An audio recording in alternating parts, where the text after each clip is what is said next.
Long ago, in the early days of the church, a powerful sense of community brought believers together.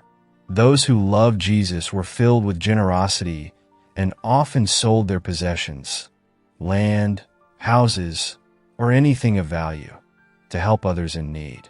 They brought the money to the apostles, who used it to care for everyone in the church. Among these believers were a husband and wife, Ananias and Sapphira.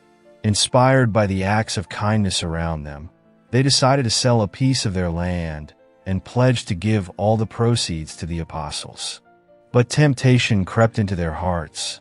After selling the land, they secretly kept part of the money for themselves while pretending to give the full amount to the church.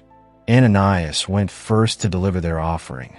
Standing before Peter, he presented the money with a smile, as though it were the entire sum. But Peter, filled with the Holy Spirit, saw the deceit. He looked at Ananias and said, "Why have you let Satan fill your heart? You have lied to the Holy Spirit and kept some of the money for yourself. You have not lied to people. You have lied to God." The word struck like thunder.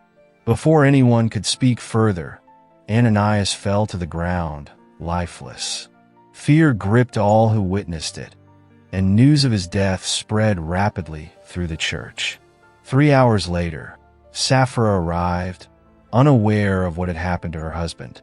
Peter asked her, "Tell me, is this the price you and Ananias received for the land?" Without hesitation, she replied, "Yes, that's the price." Peter's voice grew firm as he said, "How could you conspire to test the Spirit of the Lord? The men who carried your husband out are at the door, and they will carry you out too." At that moment, Sapphira collapsed and died. The entire church was struck with awe and fear. This was no ordinary event. It was a divine lesson for all. God valued honesty, and this act of deceit had shown that lying, especially to him, carried serious consequences. The story of Ananias and Sapphira served as a sobering reminder for the early church, teaching them to walk in truth and reverence before God.